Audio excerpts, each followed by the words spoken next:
तो नमस्कार दोस्तों, कैसे हैं आप लोग। बहुत बहुत स्वागत है आपका एक बार फिर से कैल्विन कॉमर्स में। तो दोस्तों, मेरा नाम है महेश मिश्रा और मैं आपको पढ़ाता हूं इकोनॉमिक्स। आज मैं एक और वन शॉट लेके आ गया हूं आप लोगों के लिए।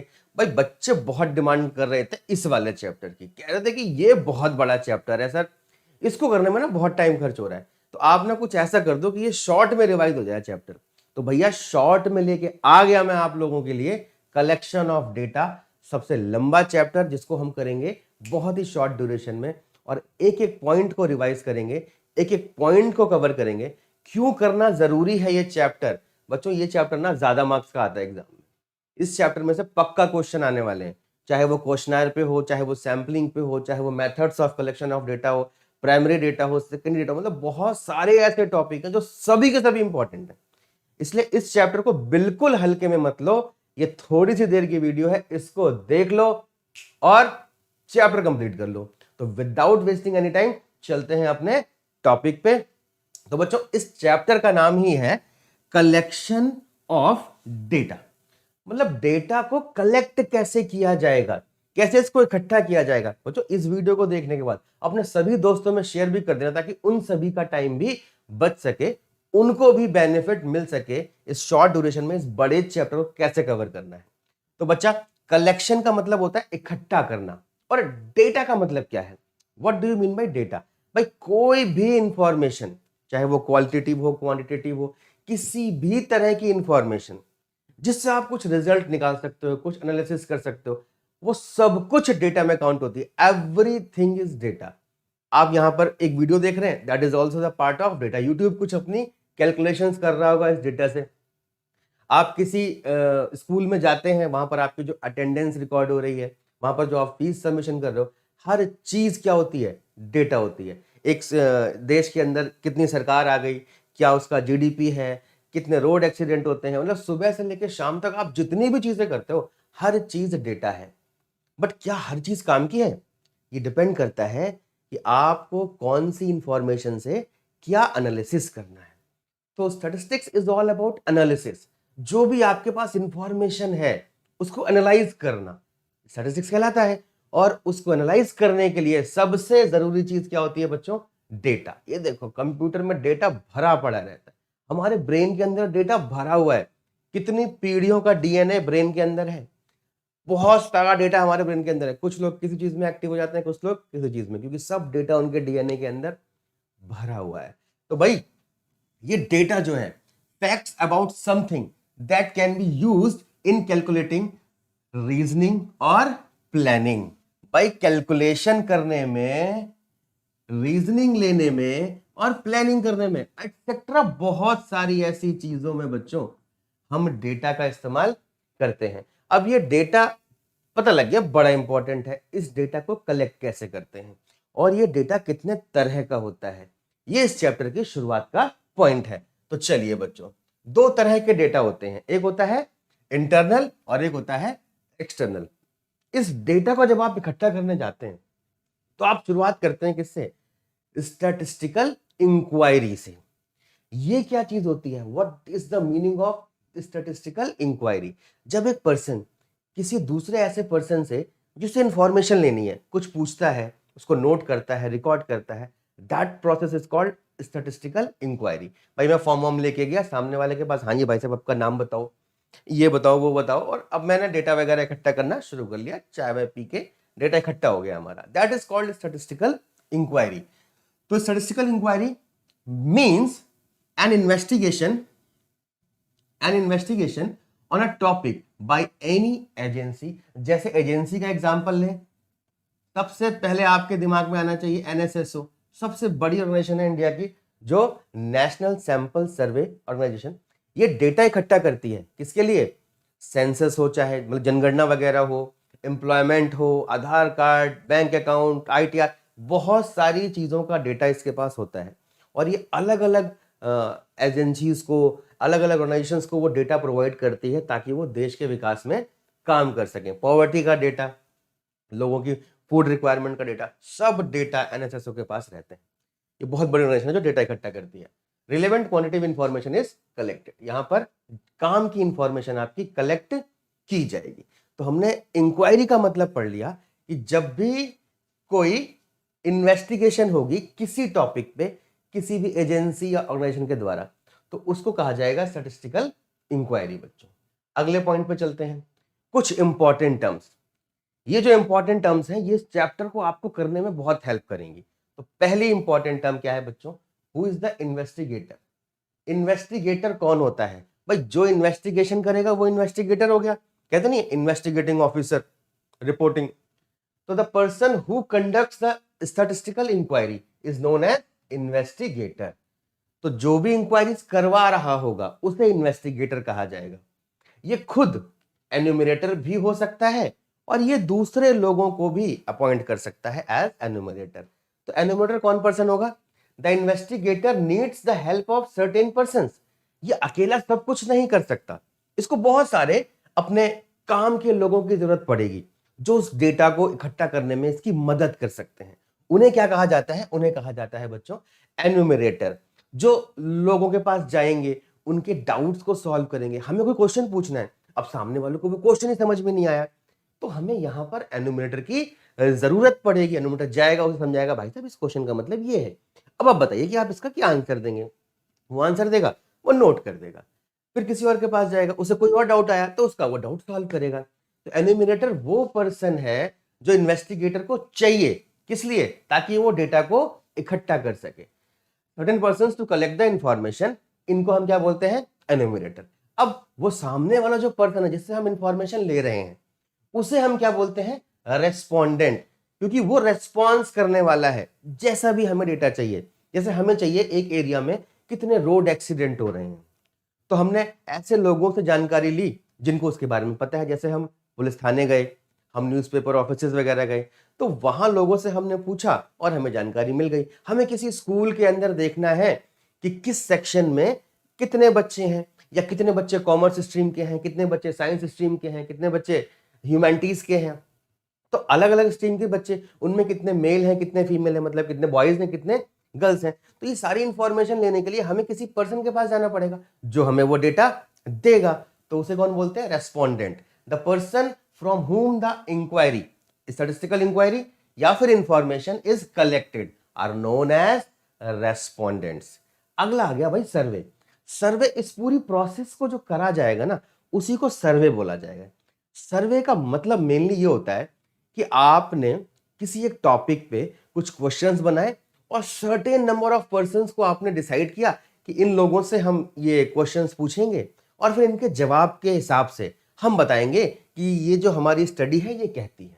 जैसे एक स्टडी आई, सपोज करो कि आपने एक स्टडी निकाली कि लोग अपने मोबाइल फोन्स का कितना यूज करते हैं। मेरे पास मोबाइल फोन है, तो हर किसी के पास है आजकल, तो मोबाइल फोन्स का कितना यूज करते हैं। तो हमने सर्वे किया 10,000 पर्सन्स पे और हमने उसमें देखा कि लगभग अपने दिन का जो भी एक्टिव आवर्स होते हैं उसमें से 30 to 40% लोग मोबाइल स्टॉक करने में लगा देते हैं, वेस्ट कर देते हैं कि सिर्फ नोटिफिकेशन से चेक कर रहे हैं, कुछ नहीं देख रहे हैं, अरे कुछ आया कि नहीं आया। तो ये बहुत टाइम वेस्ट होता है। तो ये सर्वे, मैंने 30-40 बोला है, बल्कि इससे ज्यादा भी होगा। और इसी स्टॉकिंग की वजह से, इसी चीजों को देखने की वजह से कई बार जो स्टूडेंट हैं वो अपनी स्टडीज को ठीक से नहीं कर पाते हैं। तो ऐसे बहुत सारे सर्वे आए हैं जो बच्चों के काम के हैं। तो सर्वे समझ में आ गया, मतलब सर्वे का मतलब क्या होता है? क्लियर है बच्चों?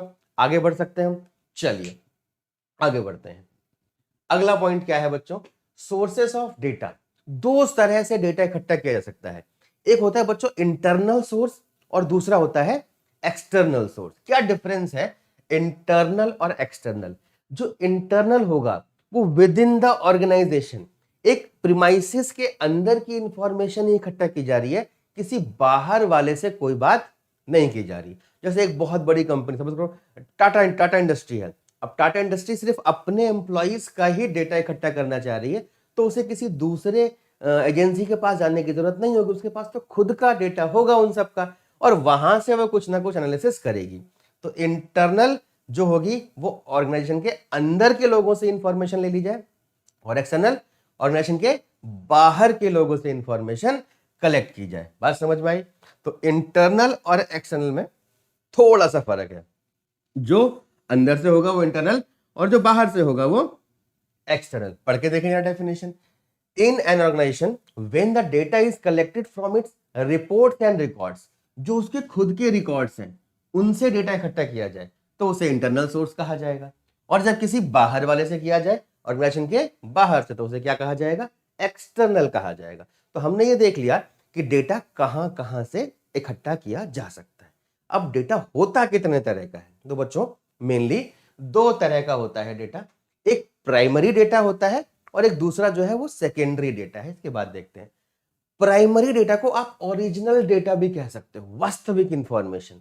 मतलब ये ऐसा डेटा है जिसको आप खुद जाके कलेक्ट करते हो, मतलब कोई और नहीं कलेक्ट करेगा, इसको आप ही कलेक्ट करोगे। सीधा जो रेस्पोंडेंट है उससे इंफॉर्मेशन इकट्ठा की गई है ऑन द स्पॉट। आप कहते नहीं ग्राउंड रिपोर्ट, आप लोगों ने देखा होगा न्यूज वगैरह में दिखाते हैं कि ग्राउंड रिपोर्टिंग हो रही है। ग्राउंड रिपोर्टिंग का मतलब जहां पर वो इंसिडेंट हुआ है, समझ करो कहीं पर एक्सीडेंट हो गया, कहीं पे कोई हमला हो गया, कहीं भूकंप आया, अभी पीछे आया था कहीं पर, ये जब इंफॉर्मेशन आती है तो वहां पर जाके आपने रियल रिपोर्ट निकाली, उसे कहते हैं प्राइमरी डेटा। जैसे सपोज करो मैंने कहा जी यार कश्मीर ना बड़ी सुंदर जगह है, आपने कहा अच्छा बहुत अच्छी है, मैं घूम के आया, मैंने सारी कहानी आपको बता दी। तो आपके पास जो डेटा है ना वो सेकेंडरी डेटा है, मेरे पास जो है प्राइमरी, क्योंकि मैं खुद कश्मीर घूम के आया हूं। तो जब आप खुद डेटा इकट्ठा करो तो प्राइमरी, और किसी और के इकट्ठा किए हुए डेटा को सुन लो तो वो सेकेंडरी। रिकॉर्ड कर लो, पहले से की हुई इंफॉर्मेशन को यूज करो तो सेकेंडरी। बात समझ में आ गई।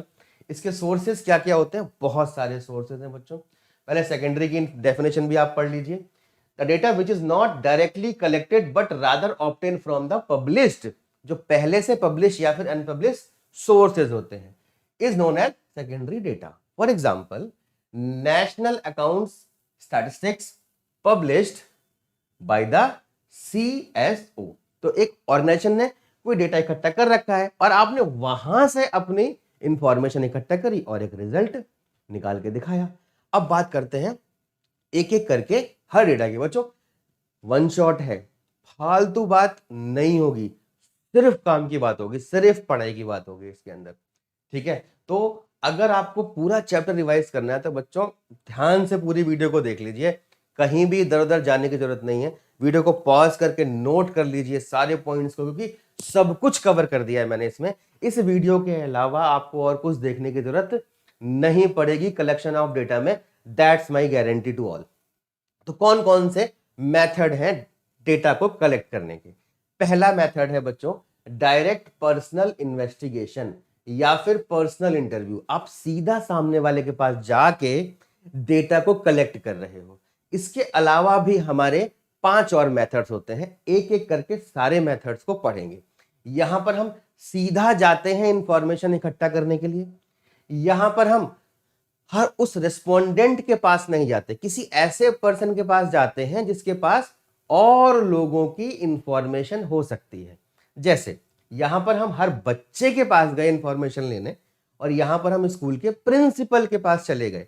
तो डायरेक्ट पर्सनल इन्वेस्टिगेशन में रेस्पोंडेंट के पास इंडिविजुअली एक एक के पास जाया जाता है, और इनडायरेक्ट ओरल इन्वेस्टिगेशन में किसी एक्सपर्ट के पास जाके आप इंफॉर्मेशन लेते हो जिसको उस ग्रुप की जानकारी हो। जैसे स्कूल की इंफॉर्मेशन चाहिए तो प्रिंसिपल के पास चले गए, गांव की इंफॉर्मेशन चाहिए तो गांव के प्रधान के पास चले गए, एटसेट्रा। ऐसे बहुत सारे एग्जांपल हो सकते हैं। इंफॉर्मेशन फ्रॉम कॉरेस्पॉन्डेंट, इसमें ऐसी इंफॉर्मेशन होती है जिसमें हम बहुत सारे लोगों को अपॉइंट करते हैं अलग अलग जगह पे, और वो कॉरेस्पॉन्डेंट हमारे बिहाफ पे डेटा कलेक्ट करके लाते हैं।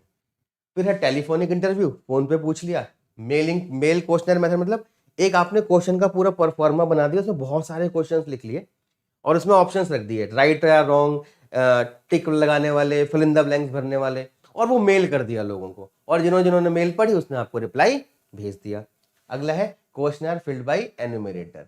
ये वो होता है जब एक पर्सन को आप भेजते हो कहीं पर इंफॉर्मेशन कलेक्ट करने के लिए और वो आपके लिए इंफॉर्मेशन कलेक्ट करके लाता है। एन्यूमरेटर जो है इसको सैलरी पे करनी पड़ेगी आपको, मतलब, लेकिन बहुत सारे एन्यूमरेटर रख के आप बहुत बड़ा एरिया कवर कर सकते हो। जो नेशनल सैंपल सर्वे ऑर्गेनाइजेशन है वो एन्यूमरेटर मेथड यूज करती है, लोगों को ट्रेन करती है और फिर लोगों को भेजती है अलग अलग जगह पे ताकि वो इंफॉर्मेशन कलेक्ट कर सके। ये सारे मेथड एक एक करके डिटेल में पढ़ते हैं, तब आएगा मजा। आइए जरा, तो पहला है डायरेक्ट पर्सनल इन्वेस्टिगेशन। यहां पर होता क्या है, इस मेथड में the investigator collects data by having direct contact with the informant and conducts on the spot inquiry. मतलब यहां पर एक मिस्टर ए होंगे, वो सीधा जाएंगे मिस्टर बी के पास और ये इनसे क्वेश्चंस पूछेंगे और ये इनको आंसर देगा और ये अपने रजिस्टर में सब कुछ नोट कर लेंगे और डेटा इकट्ठा हो जाएगा। समझ में आ गई बात? इसे कहते हैं डायरेक्ट पर्सनल इन्वेस्टिगेशन। आप सीधा गए इन्वेस्टिगेशन करने।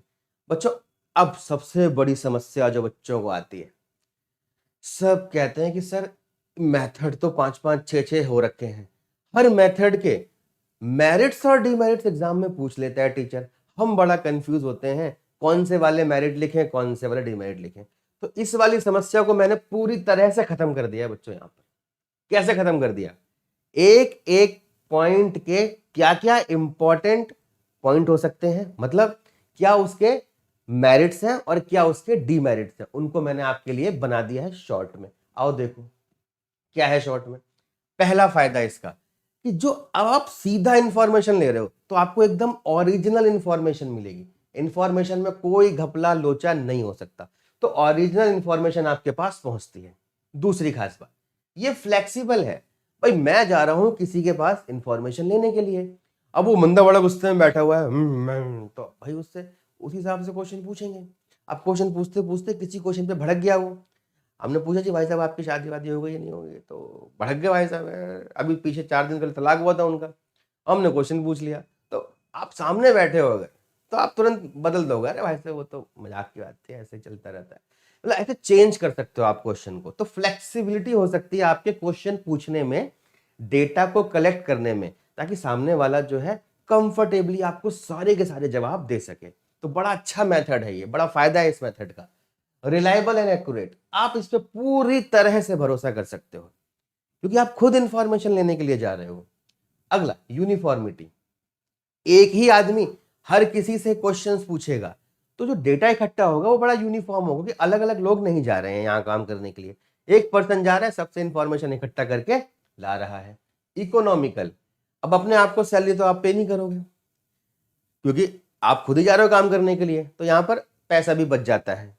अदर इंफॉर्मेशन, यहां पर आप सामने वाले से बात करने के लिए गए हो, डेटा तो इकट्ठा करा ही करा, मतलब लेने गए थे आलू और पूछा है पूरे बाजार का भाव, ऐसा भी हो सकता है क्योंकि आपको इंफॉर्मेशन चाहिए, आपने अपनी इंफॉर्मेशन ले ली, इनफॉर्मल टॉक शुरू हो गई आपने उससे, और भी बहुत सारी डेटा इकट्ठा कर लिया जो आगे फर्दर स्टडी में इस्तेमाल हो सकता है, वहां काम आ सकता है बच्चों। क्लियर है? कोई दिक्कत कोई परेशानी?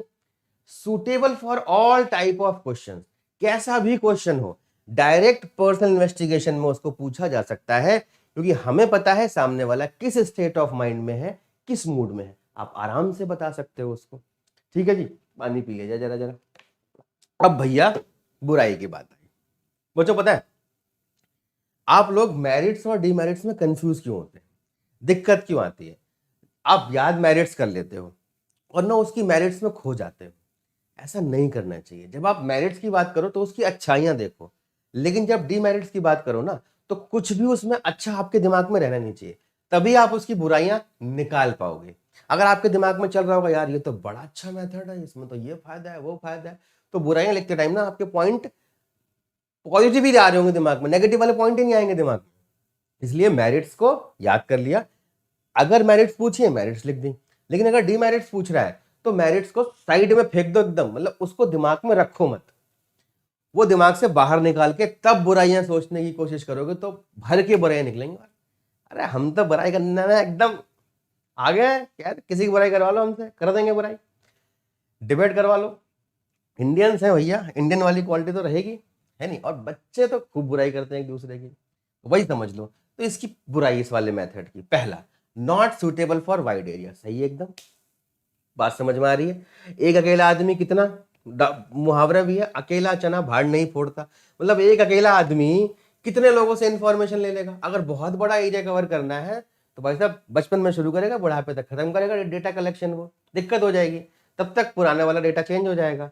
तो बड़ा एरिया कवर कर पाना इस वाले मेथड से पॉसिबल नहीं है, तो नुकसान है। एक्सपेंसिव एंड टाइम कंज्यूमिंग, अब एक पर्सन है अलग अलग जगह पे जाएगा, अलग अलग दिन जाएगा, और बहुत समय लगाएगा तो उसका आने जाने में बहुत पैसा खर्च होगा, ट्रैवलिंग एक्सपेंसेस बहुत ज़्यादा होंगे और समय भी बहुत लगेगा, क्योंकि एक ही आदमी कितने लोगों से इन्फॉर्मेशन ले लेगा। अब किसी के पास गया इन्फॉर्मेशन लेने, वो अवेलेबल ही नहीं है, वापस आ गए, फिर अगला दिन गए, फिर अवेलेबल नहीं है, तो 3 दिन तो उसका एक ही आदमी के चक्कर में लग गया, तो टाइम कंज्यूमिंग भी होता है। पर्सनल प्रेजुडाइज, इसका मतलब क्या है? पर्सनल का मतलब अपना, सेल्फ प्रेजुडाइज होने के चांसेस हैं। भाई जिस पर्सन को डेटा कलेक्ट करना है, सपोज करिए कि वो किसी चीज से डर सकता है, उसकी ऐसी कोई हैबिट हो सकती है, या वो कुछ चूजी पर्सन हो सकता है जिसमें वो डेटा कलेक्ट करने ना जाए। तो उसको, हमने जिस बंदे को भेज रखा है डेटा कलेक्ट करने के लिए, वो लड़कियों से बात करने में हिचकिचाता है, तो उसने जितनी भी डेटा इकट्ठा किया होगा वो सारा बॉयज का ही होगा।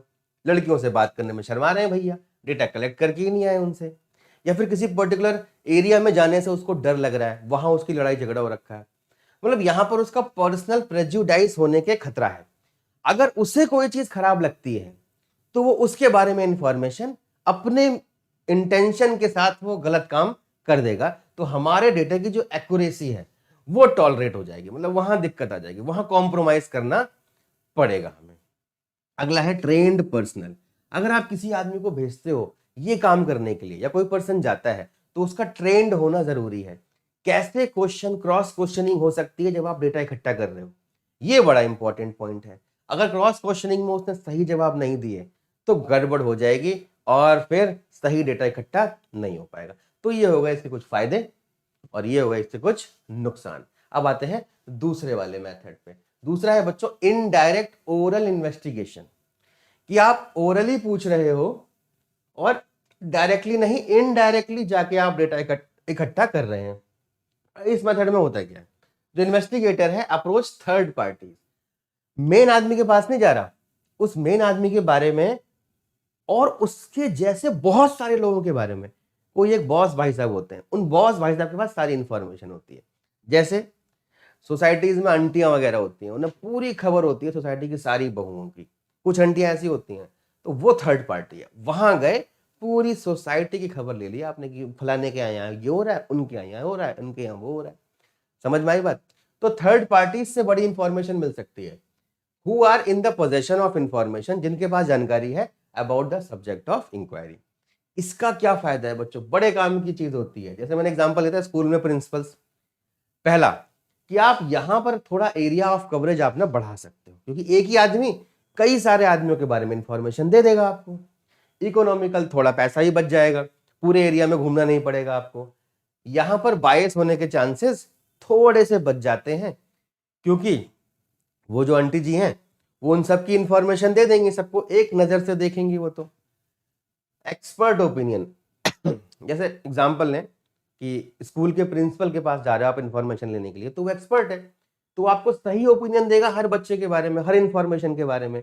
तो जब आप इनडायरेक्ट ओरल इन्वेस्टिगेशन करते हो तो आप एक्सपर्ट्स के पास जाते हो और उनसे इंफॉर्मेशन कलेक्ट कर लेते हो उस सब्जेक्ट मैटर के बारे में, जा खुद ही रहे हो। इसीलिए ये पहला वाला मेथड है जिसे कहते हैं प्राइमरी सोर्स ऑफ डेटा। अगला इनडायरेक्ट इंफॉर्मेशन। नुकसान क्या है इसका?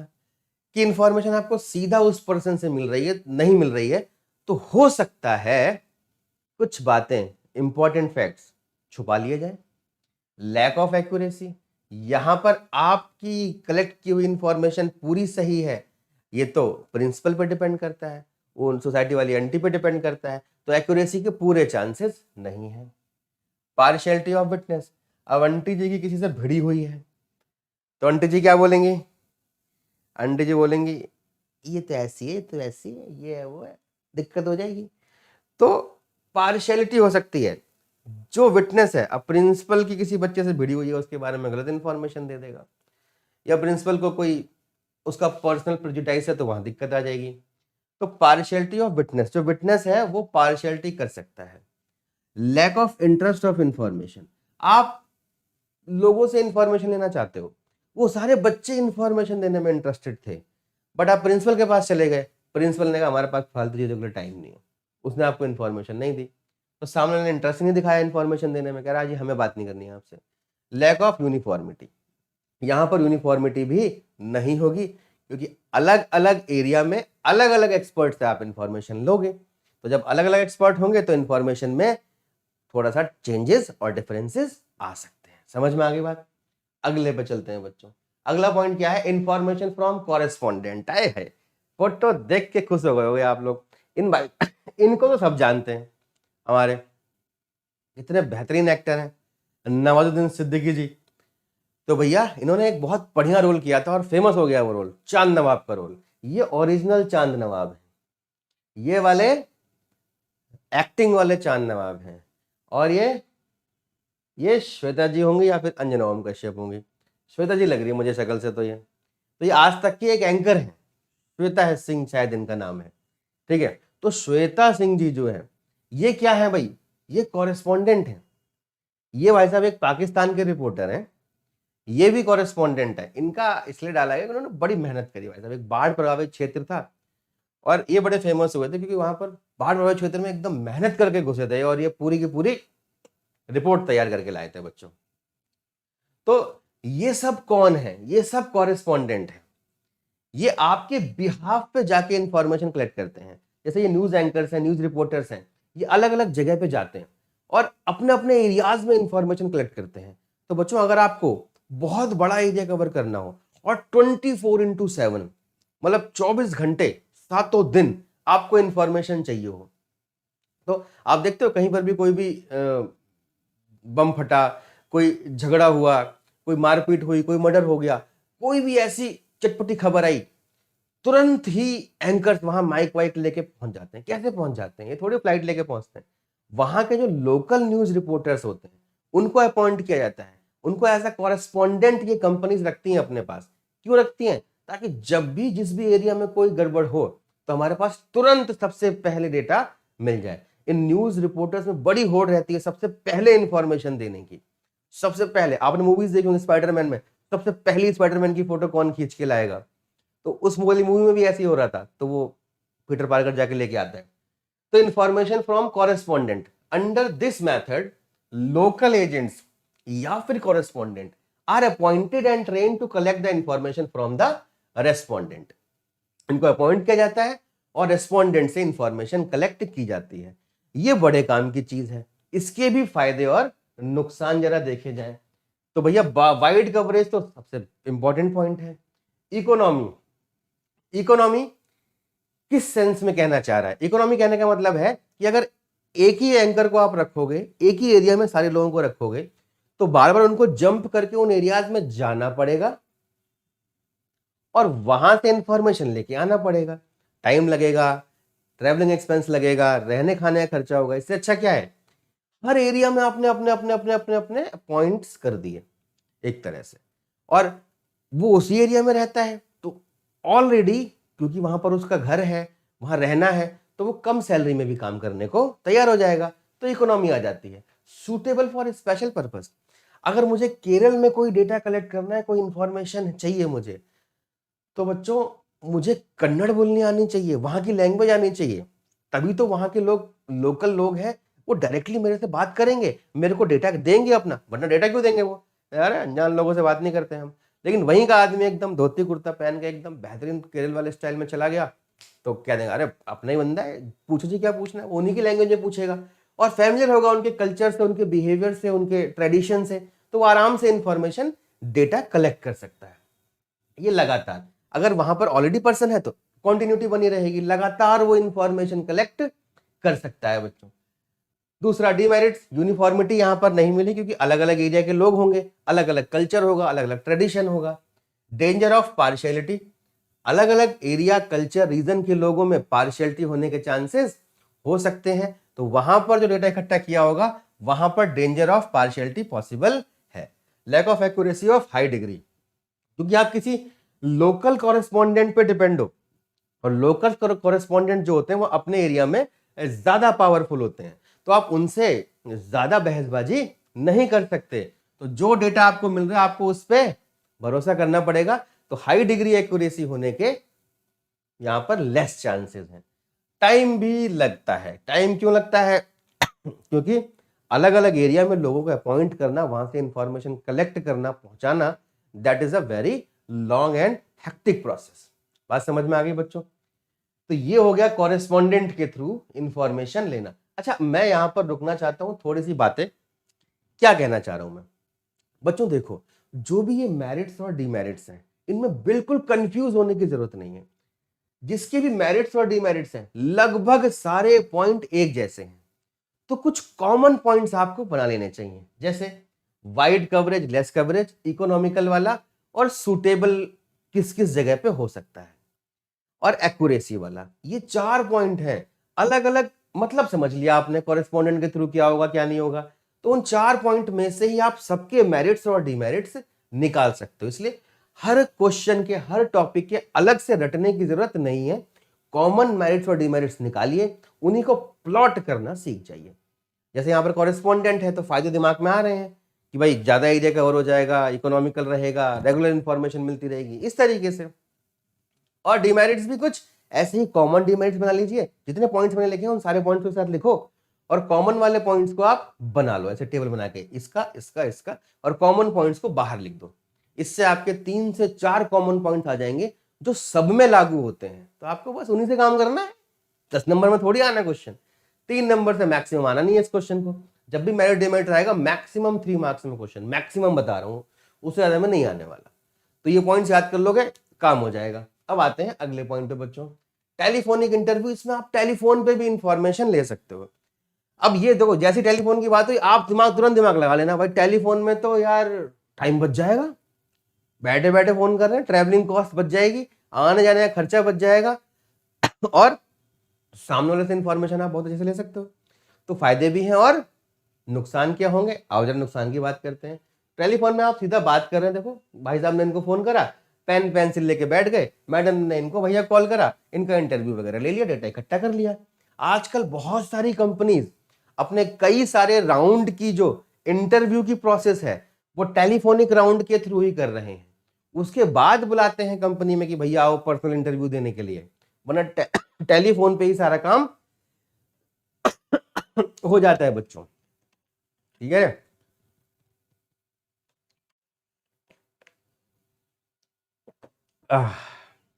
बात समझ में आई? अब इसके फायदे और नुकसान क्या हो सकते हैं, आओ जरा इसके बारे में बात करें।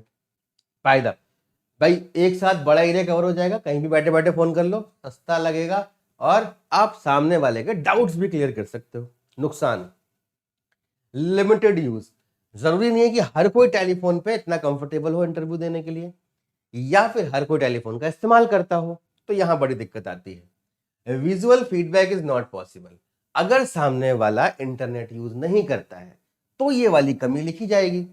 हालांकि आजकल तो वीडियो कॉल बहुत इजी हो गई है, बट हर किसी के पास वीडियो कॉल वाला फोन नहीं है, हर कोई इंफॉर्मेशन और डेटा वीडियो कॉल के थ्रू कन्वर्ट नहीं कर सकता, और कुछ लोग तो बिना फोन के ही अभी तक जीवन व्यतीत कर रहे हैं। पता नहीं कैसे जी रहे हैं, आप लोगों को तो लग रहा होगा भैया आज से 10 साल पहले, 12 साल पहले फोन बहुत कम लोग यूज किया करते थे, आजकल जरूरी हो गया है जब से आधार के साथ जोड़ दिया गया है फोन को। तो visual effect is not possible, अगर पॉसिबिलिटी नहीं है उसके फोन में बात करने की, तो ये इसका ड्रॉबैक हो सकता है। तो सामने वाले का चेहरा, उसका हाव भाव, उसकी कमियां, उसकी हेजिटेशन आप नहीं देख सकते। अगला है बच्चों मेल्ड क्वेश्चनायर मेथड। ये जो क्वेश्चनायर है ये क्या होता है, what is the meaning of questionnaire? Questionnaire जो है ना, क्वेश्चंस का एक बंच है। उस बंच में आप बहुत सारे क्वेश्चन पूछ सकते हैं, और ये बहुत अच्छा मेथड है डेटा कलेक्ट करने का, क्योंकि इसमें क्वेश्चन होता है और क्वेश्चन के साथ ही उसका लगभग आंसर हम ही दे देते हैं। जैसे हमने 4 ऑप्शन दे दिए, जैसे मुझे आपसे पूछना था कि आपकी एनुअल इनकम कितनी है, तो मैं 4 ऑप्शन लिखूंगा, less than 1 lakh, 1 lakh to 5 lakh, 5 lakh to 10 lakh, और चौथा ऑप्शन लिख दिया मोर देन 10 लाख। अब किसी को भी जवाब देने में कोई परेशानी नहीं आने वाली। जिसकी इनकम बहुत कम होगी लेस देन 1 लाख पे लगा देगा, जिसकी इनकम 5-6 लाख होगी वो 1 लाख से 5 लाख के बीच में, जिसकी 10 से कम होगी वो तीसरे वाले पे, और जिसके पास अंधा पैसा है वो मोर देन 10 लाख पे। कोई लगाता नहीं है, वैसे डरते हैं सब सर्वे में लगाने में, लेकिन हम ऐसे आसानी से सामने वाले की इंफॉर्मेशन निकलवा सकते हैं। तो क्वेश्चनर मेथड में ना आप पैराग्राफ नहीं लिखवाते सामने वाले से, जवाब नहीं भरवाते, आप सीधा टिक लगवाएंगे, फिल इन द ब्लैंक्स भरवाएंगे, या फिर यस और नो में आंसर लिखवाएंगे। जैसे मैंने यहाँ पर एग्जांपल दे रखा, आपने कोई क्वेश्चन पूछा और यस और नो का ऑप्शन उसने दे दिया और उसने टिक लगा दिया, आपके पास इन्फॉर्मेशन आ गई। जैसे इस वाली इसमें उसने पूछा कि क्या आप बाहर स्ट्रीट फूड खाना पसंद करते हैं, तो हमने कहा जी नो, हमने नो पे टिक लगा दिया, नहीं जी हम नहीं खाते। अब अगर वो सर्वे कर रहा होगा कोई रेस्टोरेंट खोलने के लिए, स्ट्रीट फूड की चेन खोलने के लिए, तो ऐसे कस्टमर्स जो नहीं खाते, जिस एरिया में कम स्ट्रीट फूड वाले लोग हैं, वहां पर वो कोई ठेली वाली नहीं खोलेगा। भैया यहाँ तो लोग स्ट्रीट फूड खाना पसंद ही नहीं करते, तो यहाँ ठेली नहीं खोल सकते, यहाँ तो रेस्टोरेंट खोलना पड़ेगा, बढ़िया हाई क्लास लोग रहते हैं। तो ऐसे सर्वे करके, डेटा निकाल के आप बहुत सारी इंफॉर्मेशन कलेक्ट कर सकते हो।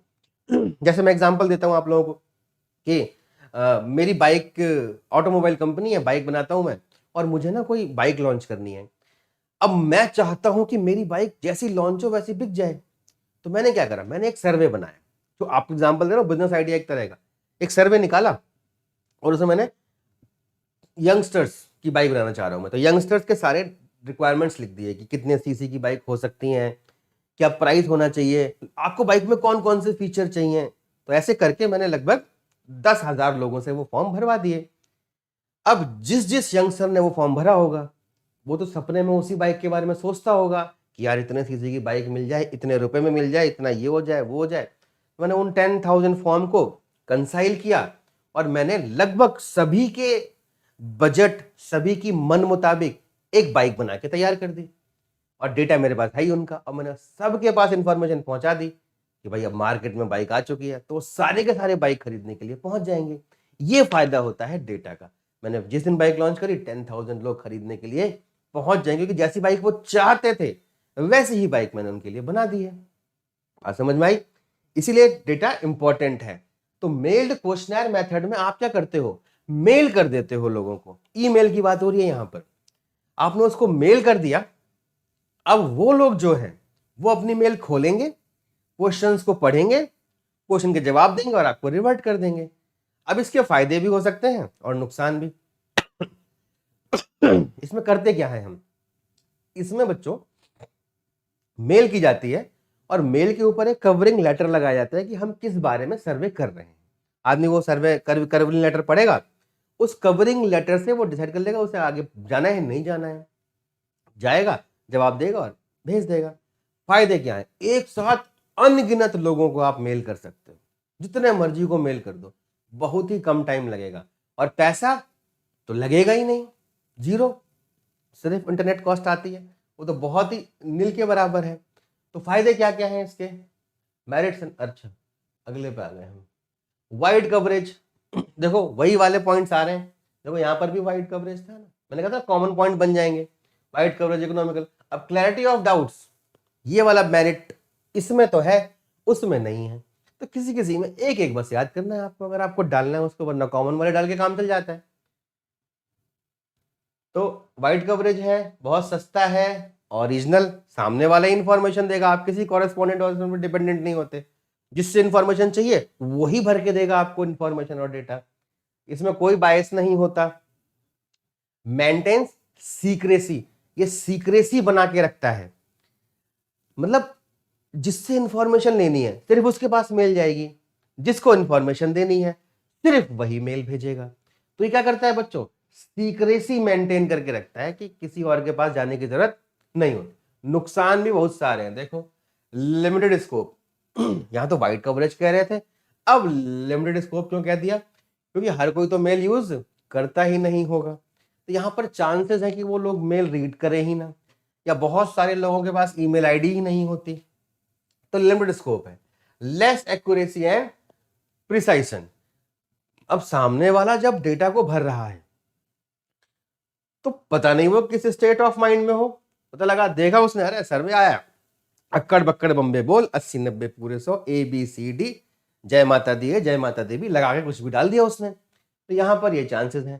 सामने वाले का इंटरेस्ट ही ना हो सर्वे भरने में, मेल पड़ेगा इग्नोर कर देगा। चांसेस ऑफ मिस इंटरप्रिटेशन, आपने जो क्वेश्चन पूछा उसको वो ठीक से समझ ही नहीं पाया, तो उसने मिस इंटरप्रेट करके गलत वाले ऑप्शन पे क्लिक कर दिया। ऐसा हो सकता है क्योंकि कई बार क्वेश्चन ट्विस्टिंग हो जाते हैं, नहीं समझ पाते लोग। और टाइम कंज्यूमिंग, आप कह रहे हो आप सर टाइम कंज्यूमिंग वाले को एक्सप्लेन कैसे करेंगे? भाई देखो, टाइम कंज्यूमिंग वाला बहुत आसान है यहाँ पर एक्सप्लेन करना। टाइम कंज्यूमिंग इसलिए है क्योंकि आपने मेल कर दी, अब सामने वाला कब मेल पढ़ेगा, कब उसको भरेगा, कब रिप्लाई करेगा, ये आपके हाथ में नहीं है। तो अगर आप सामने बैठे हो उसके तो आप कह सकते हो हाँ भाई साहब रिप्लाई करो, फॉर्म भरो, ये करो। लेकिन यहां तो वो जब मेल खोलेगा तभी तो उसको पता लगेगा कि मेल आई है नहीं आई है। तो यहां पर ये दिक्कत आ सकती है। तो ये बहुत टाइम कंज्यूमिंग है, रिप्लाई पता नहीं कब जाए कब आएगा, इस बात की कोई गारंटी बच्चों नहीं होती है। ठीक है जी। क्वेश्चनर फिल्ड बाय एन्यूमरेटर, ये अगला मेथड है। एन्यूमरेटर वो पर्सन है जो जाके इंफॉर्मेशन कलेक्ट करके लाता है। मैंने स्टार्टिंग में सेकंड स्लाइड में बताया था आपको, जो एन्यूमरेटर थे इन्विजिलेटर वगैरह, इनका काम क्या होता है? ये ना ऐसे क्षेत्रों के लिए बहुत इंपॉर्टेंट है जहां पर लोग कम पढ़े लिखे हैं। देखो मैंने एग्जांपल में यहां पर दे रखा है, जैसे ये औरतें हैं, ये ज्यादा पढ़ी लिखी नहीं दिख रही हैं, तो इन औरतों के लिए कोई ना कोई ऐसा पर्सन होना चाहिए, या अनपढ़ लोगों में, रूरल एरियाज में, ऐसे ऐसे हमें एन्यूमरेटर भेजने पड़ेंगे जो उन्हीं की भाषा में उनको क्वेश्चन समझा दें, आसान तरीके से समझा दें, और उनसे जवाब लिख के खुद ही यहां पर इंफॉर्मेशन को, डेटा को फिल कर लें। तो ये बड़े काम की चीज होती है बच्चों। तो questionnaire filled by enumerator, under this method the enumerator personally visits informant, सीधा जाएगा। जैसे देखो यहाँ पर ये आंटी जी आई हैं, दादाजी को सामने बिठा के पूरे परिवार को इकट्ठा करके डेटा इकट्ठा किया जा रहा है, सारी जानकारी ली जा रही है। समझ में आई बात? Questionnaire ask questions and note down their replies in the questionnaire. तो उस वाले क्वेश्चनर को मेल कर दिया गया, अब इनके पास तो मेल आईडी वगैरह होगी नहीं, तो एन्यूमरेटर को भेज के क्वेश्चन उनसे पूछ के फिल करवाया जाता है। तो यहां पर बड़ा फायदा है, तो यहां पर इंफॉर्मेशन एकदम एग्जैक्ट मिलती है। ठीक है जी।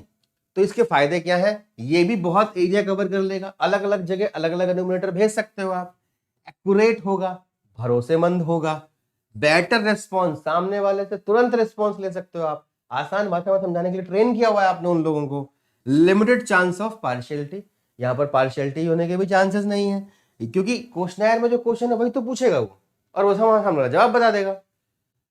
जैसे मैंने क्वेश्चन पूछा उसने जवाब बता दिया। Useful in case of illiterate respondent, यहां जी जो अनपढ़ आदमी है उनके लिए बड़ा ही काम का होता है, तो इलिटरेट लोगों के लिए बड़ी काम की चीज है बच्चों। आगे चलते हैं। नुकसान, कॉस्टली मेथड, भैया जो एन्यूमरेटर होते हैं उनकी सैलरी पे करनी पड़ेगी बहुत ज्यादा मात्रा में, टाइम कंज्यूमिंग बहुत होता है।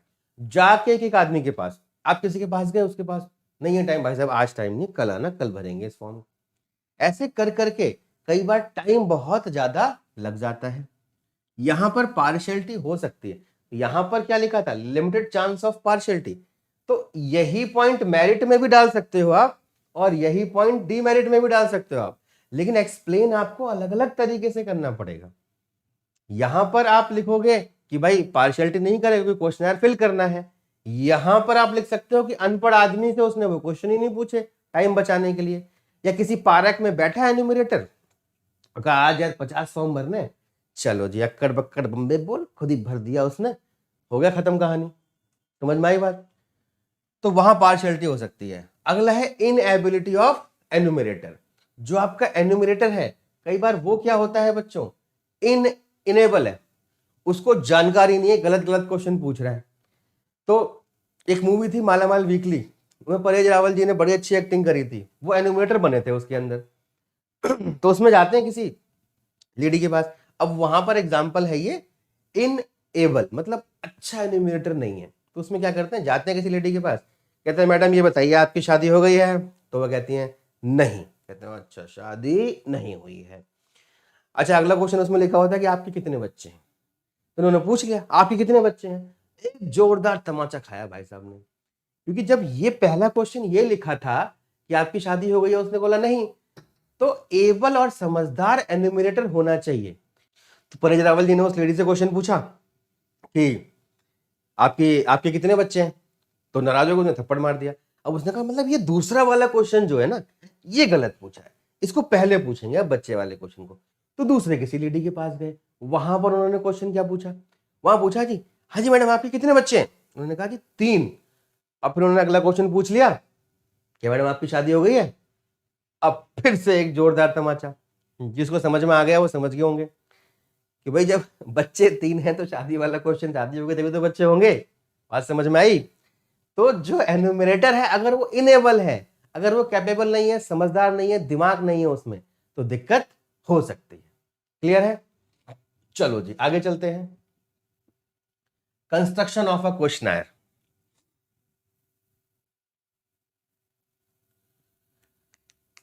बाकी हम नेक्स्ट वीडियो में करेंगे।